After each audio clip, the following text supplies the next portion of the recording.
You just realized your business needed to hire someone yesterday.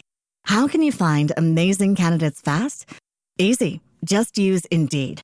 Stop struggling to get your job post seen on other job sites.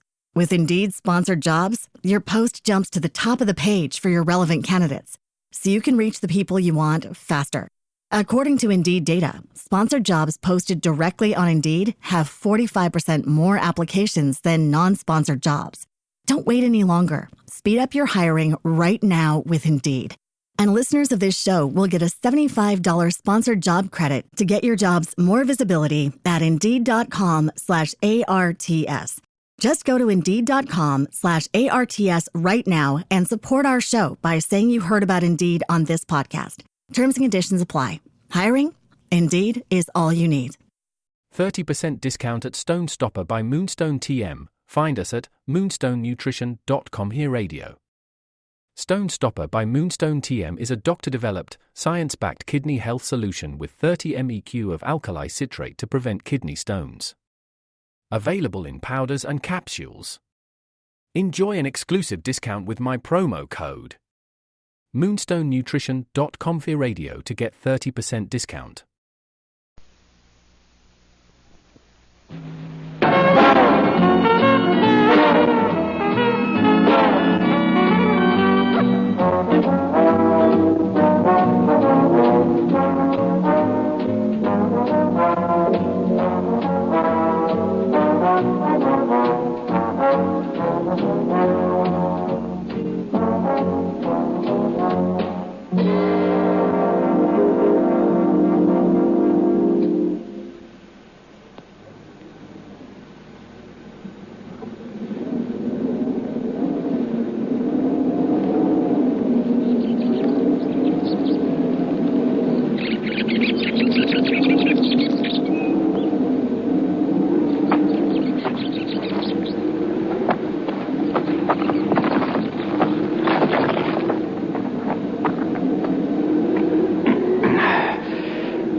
When the signalman heard my voice thus calling to him, he was standing at the door of his box with a flag in his hand furled round its short pole.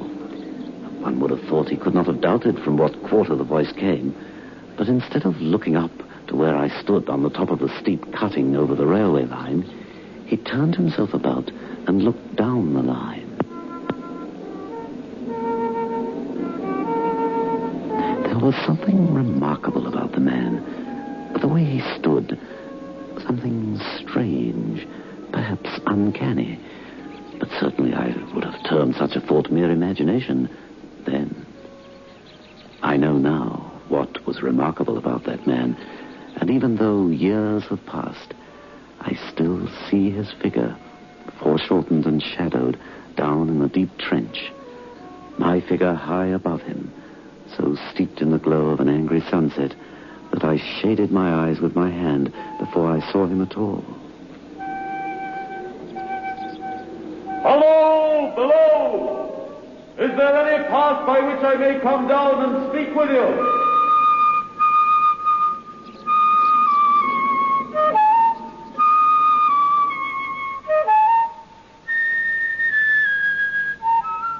Biotex, the new soak and pre-wash powder, presents Beyond Midnight by Michael McCabe. Now, ladies, we're speaking about Biotex in this series of programs, and Mrs. E.B. Granger of Gordon Road, Heathfield in the Cape wrote to say that she decided to try our Biotex just to see if it lived up to our claims. And she said, I bought a packet, and lo and behold, it actually did just what the advert said. I'm so proud of the children's white shirts, the hankies, and the underwear that I want to say it will be Biotex for me every washing day from now on. Some of my family's accessories were left with slight stains, but now, thanks to Biotex soaking, they come out white, and the stains do go away, as you say. Now, that is the statement from Mrs. Granger of Heathfield of the Cape, and it bears out what we have been saying to you, ladies, ever since Biotex first came on the market. We said to you, it is different to any washing product that you've ever used before. we claim that the stubborner stains will vanish, and people like Mrs. Granger bear out our claims. Remember, Biotex.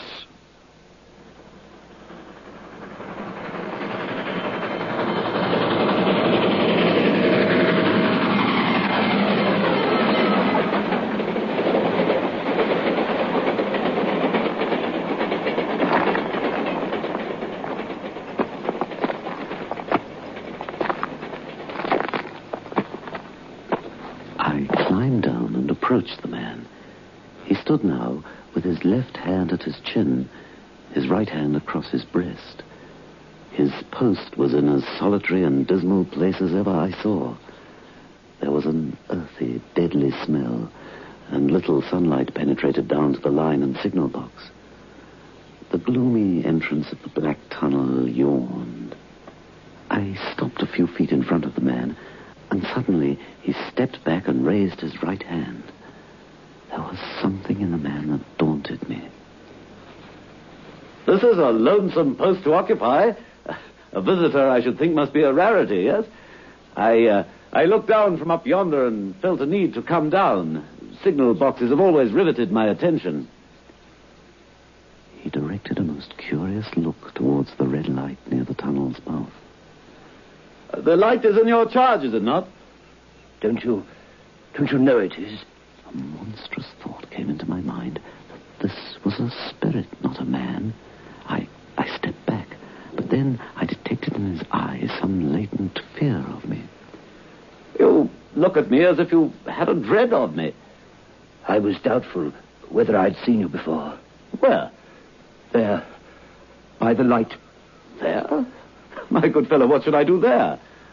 Well, however, be that as it may, I never was there. You may be sure of that. I've always had a fascination for railways and their workings.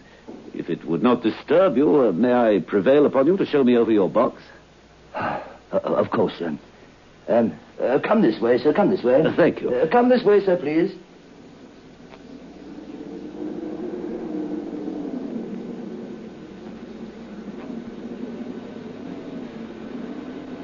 Manual labor I have next to none.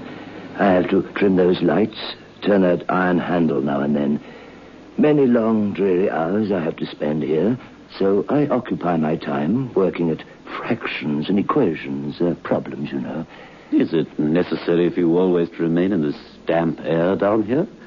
Even in this signal box with a fire aglow, it is somehow oppressive.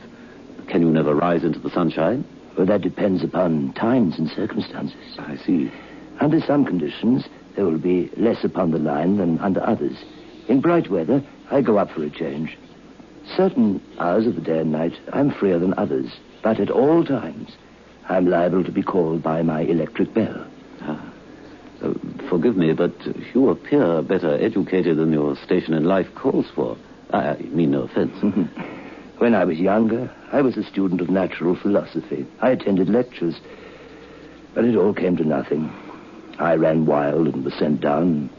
I've never risen again. But I've made my bed, sir, and now I must lie on it. It is too late to make another. Acceptance of things for what they are. There is something to that. You almost make me believe that I have met a contented man. I used to be. But I'm troubled, sir. I'm troubled. Oh? With what? What is your trouble? It is very difficult to impart. Very, very difficult to speak of. If you ever make another visit, I will try to tell you. But I expressly intend to make you another visit. Say, when shall it be? I go off early in the morning, and I shall be on guard at 10 tomorrow night. I'll come at 11. I'll show you my white light. That is, till you found the way. When you have found it, don't call out. And when you're at the top, don't call out. Very well. Let me ask you a parting question. What made you cry, hello, below there, tonight? Heaven knows. I cried something to that effect. No, not to that effect, sir. Those were the very words. I know them well. Well, I spoke thus because I saw you below and wished to attract your attention. For no other reason. What other reason could I possibly have? You had no feeling that they were conveyed to you in any supernatural way? No. Oh, good night, sir. Oh, may I inquire your name? Mine is William Benby. Mine is Charles Dickens.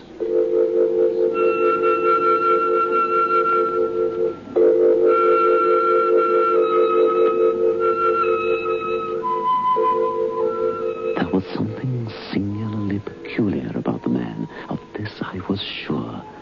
And I could hardly wait the time before I could speak with him again. That he was well educated, there was no doubt. That he feared something or someone very greatly, there was no doubt either. There was something tortured about him. While we talked that first night, he was several times interrupted by the little bell and had to read off messages and send replies. Once he had to stand and display a flag as a train passed. Once or twice, while he was speaking, he turned and watched the bell, and his face drained of all color when it did not ring. I was punctual to my appointment the next night. Good night, sir. My hand. Good night to you, sir. And here's mine. I have made up my mind, sir, that you shall not have to ask me twice what troubles me. Oh, please be seated. Oh, thank you. Thank you. I took you for someone else yesterday night. That troubles me. That mistake? No. That's someone else. Who is it? I don't know. Like me? I don't know. I never saw the face. The left arm is across the face, and the left arm is waved, violently waved. This way. For pity's sake, clear the way. One moonlight night, I was sitting here when I heard a voice cry, "Hello, below there! Look out!" I started up, looked from that door, and saw this someone else standing by the red light near the tunnel, waving as I just showed you. The voice seemed hoarse with shouting, and he cried, "Look out! Look out!" And then again, "Hello, below there! Look out!" I caught up my lamp, turned it on red, and ran towards the figure. Hello! Below there! Look out! Look out! What's wrong? What has happened? Where? Hello! Below there! Look out! The figure just stood in the blackness outside the tunnel. I advanced so close upon it that I wondered if it keeping the sleeve before the eyes. I ran up to it and had my hand stretched out to pull the sleeve away when it was gone. Into the tunnel? No. I ran into the tunnel 500 yards. I stopped and held my lamp above my head and saw the figures of the measured distance and saw the wet stains stealing down the walls and trickling through the arch. I ran out again, faster than I had run in, for I had a mortal abhorrence of the place upon me, and I looked all around the red light with my own red light, and I went up the iron ladder atop of it, and then I came down again and ran back here. I telegraphed both ways. An alarm has been given. Is anything wrong? An alarm has been given. Is anything wrong? All well. All well. An alarm has been given. Is anything wrong? All well. All well. An alarm has been given. Is anything wrong?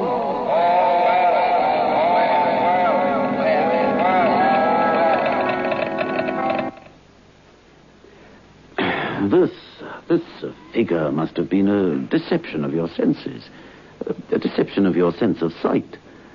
Figures such as you describe sometimes originate in the delicate nerves that minister to the functions of the eye.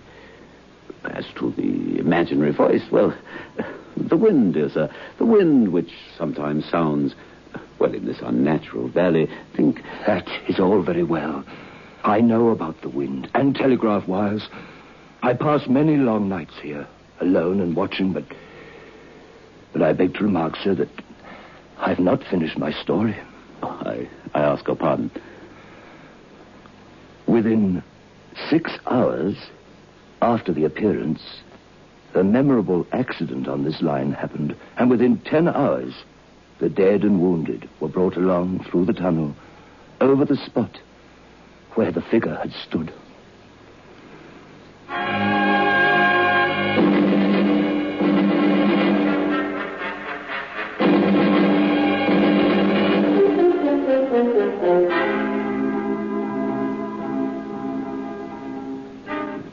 Now, an effective spray-on furniture polish that gives a wax shine instantly. Johnson's Pledge. Just spray on, and your duster becomes a magnet. Picks up every speck of dust in seconds. Pledge dusts, cleans, deep waxes quickly, easily. And new, deeper... You just realized your business needed to hire someone yesterday. How can you find amazing candidates fast? Easy. Just use Indeed. Stop struggling to get your job post seen on other job sites. With Indeed sponsored jobs, your post jumps to the top of the page for your relevant candidates, so you can reach the people you want faster. According to Indeed data, sponsored jobs posted directly on Indeed have 45% more applications than non-sponsored jobs. Don't wait any longer. Speed up your hiring right now with Indeed. And listeners of this show will get a $75 sponsored job credit to get your jobs more visibility at Indeed.com/ARTS. Just go to Indeed.com/ARTS right now and support our show by saying you heard about Indeed on this podcast. Terms and conditions apply. Hiring? Indeed is all you need. Other shows we have for you to enjoy at myclassicradio.net. The Avengers was most certainly not a household name in South Africa prior to the radio series. With no national television service until 1976, the mechanism simply was not present in the country to show television programs to mass audiences. While many other countries reveled in the filmed adventures of John Steed and Company, South Africa was not equipped to join in the fun. The series took Britain by storm and made a major impression in the American markets, being that greatest of rarities, a British series given a network transmission slot. However, as a film series, rather than a videotaped one, The Avengers was able to gain a modicum of exposure in South Africa through film rentals. Come and listen at myclassicradio.net. A wax formula pledge will protect your furniture longer. Buy Johnson's Pledge Aerosol today. Soak, soak, that's all you have to do. Soak, soak, just for an hour or two you'll find things look as good as new when you use new Biotex. Amazing new Biotex soaks stubborn stains away. Clean, clean, everything soon will be clean, clean, for all the world to see. Soak, soak, stains away easily when you use new Biotex. Get amazing new Biotex today and let soaking do the washing.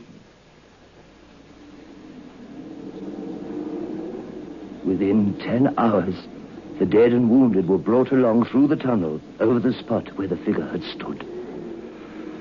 This was just a year ago.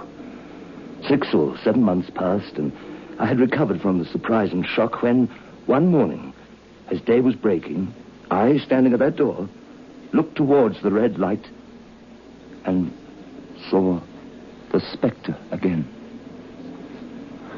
Did it cry out? No, it was silent. Did it wave its arm? No.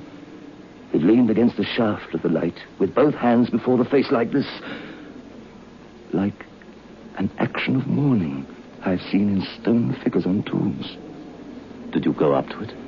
I came in and sat down, partly to collect my thoughts, partly because it had turned me faint.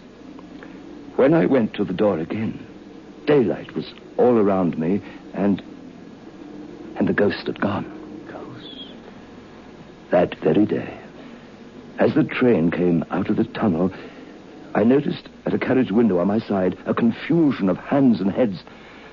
I saw it just in time to signal the driver, "Stop." He shut off and put his brakes on, but the train drifted past here, 150 yards or so. A beautiful young lady had died instantly in one of the compartments, and she was brought in here to the box and laid there on the floor between us. True, sir. True. Precisely as it happened. So I tell it you. Now, sir, mark this and judge how my mind is troubled.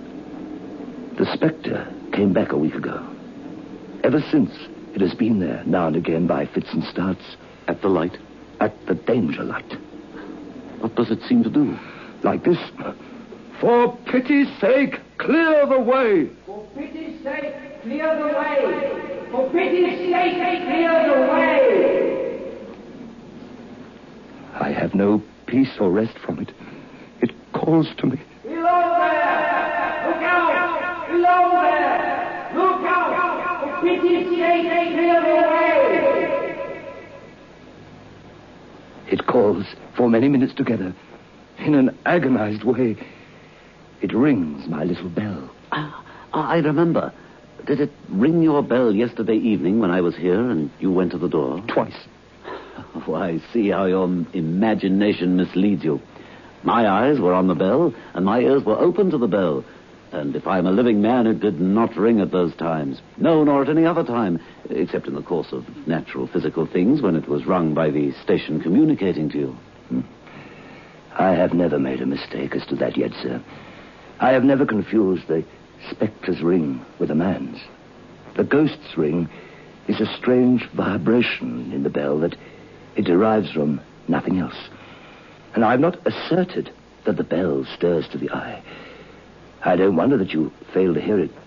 But I heard it. And did the spectre seem to be there when you looked out? It was there. Both times? Both times. Will you come to the door and look with me now? Well.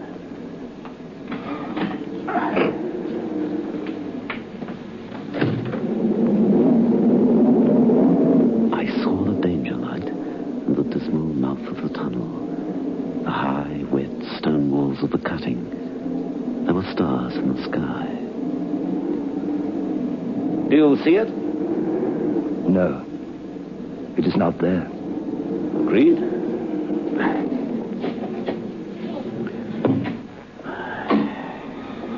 By this time, sir, you will fully understand that what troubles me greatly is what does the spectre mean?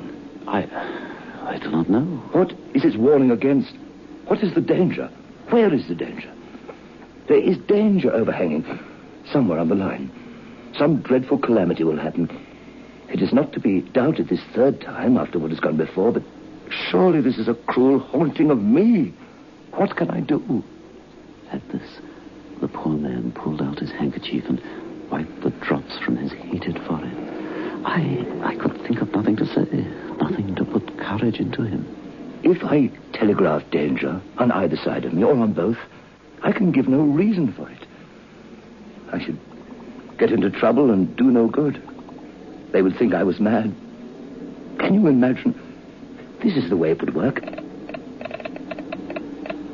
Danger! Take care! What's danger? Where?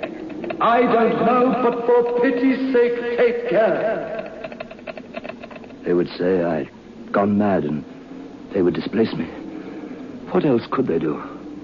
His pain of mind was most pitiable to see. It was the mental torture of a conscientious man, oppressed beyond endurance by a responsibility involving life. When it first stood under the danger light, why not tell me how it might be averted? Why not tell me where the accident was to happen, if it had to happen? When, on the second coming, it hit his head, why not tell me instead she's going to die? Tell them to keep her at home. If it came on those two occasions only to show me that its warnings were true, and so to prepare me for the third, why not warn me plainly now? And I, a poor signalman, on this solitary station, why not go to somebody with credit to be believed and power to act? Benby, William, you cannot blame yourself for anything. You must not become so agitated. Whoever so thoroughly discharges his duty as you do must do well. It must needs be comfort to you to know full well that you understand your duty perfectly. The fact remains, I know that you do not understand these confounded appearances, that You must not take on so. I will not insult you by trying to reason you out of your belief. Thank you, son. I left him at 2 o'clock that morning. I'd offered to stay the night, but he would not hear of it. As I climbed the path up, I looked down to the red light. I did not like it.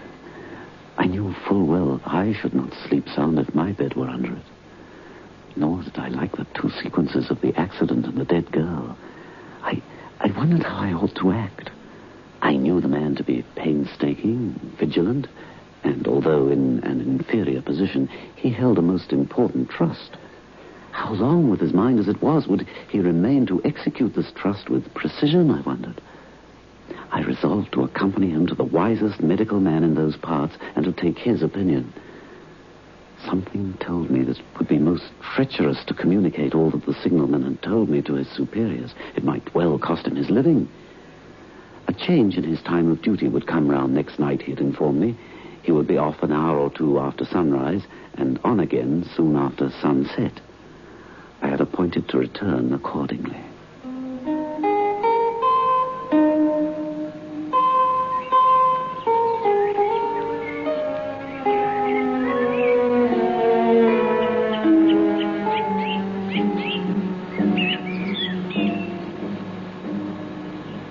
Next evening was a lovely evening, and I walked out early to enjoy it.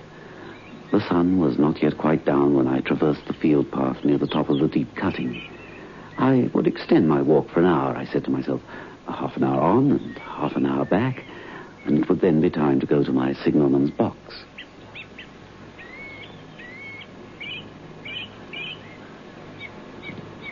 Before pursuing my stroll, I stepped to the brink and mechanically looked down from the point from which I had first seen him. I cannot describe the thrill that seized upon me when, close at the mouth of the tunnel, I saw the appearance of a man with his left sleeve across his eyes, passionately waving his right arm. The nameless horror that oppressed me quickly passed when, close at the mouth of the tunnel, I saw that this appearance of a man was a man.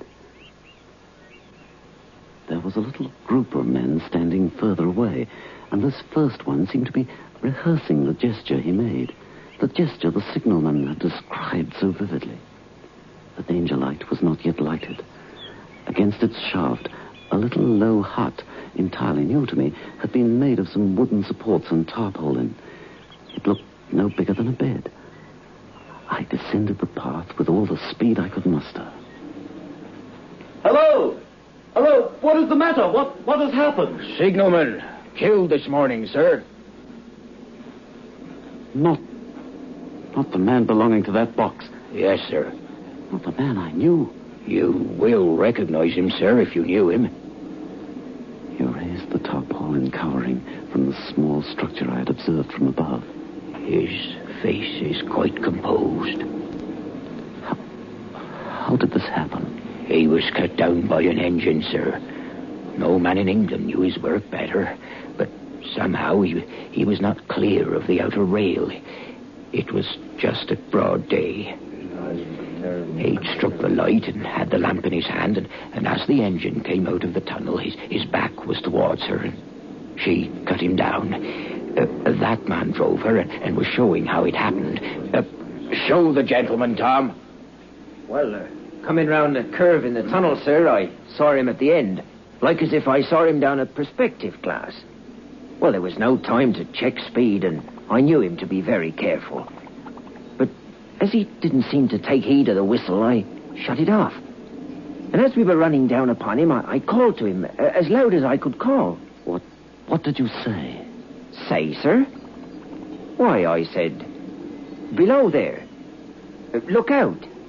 For pity's sake, clear the way.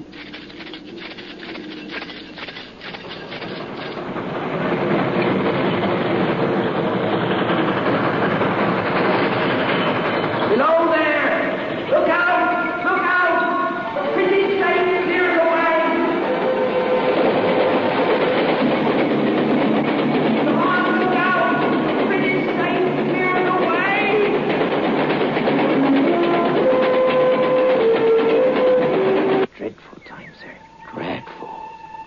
I never left off calling to him, sir. I put my arm before my eyes so as not to see, and I waved this arm right to the last. But it was no use.